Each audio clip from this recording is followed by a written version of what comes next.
अबदानी व शिफाइहा व नूरुल अब्सारी व ज़ियाइहा। खतीजा भी बॉम्बे हमारे अच्छा है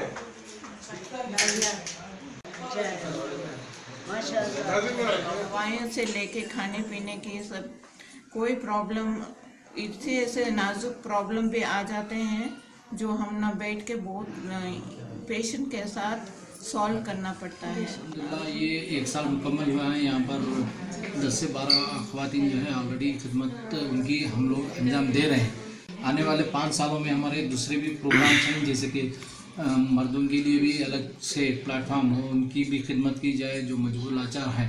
उसके अलावा खुशी का तो इंतहा मैं लगा नहीं सकती, क्योंकि एक ख्वाब था मेरा कि ऐसा कुछ खुले और हमारे कौम के लिए, और जिस बेसहारों को सहारा देने का एक ख्वाब था जो पूरा हुआ मैं नहीं कहूँगी, क्योंकि अभी तो बस शुरुआत हुई है।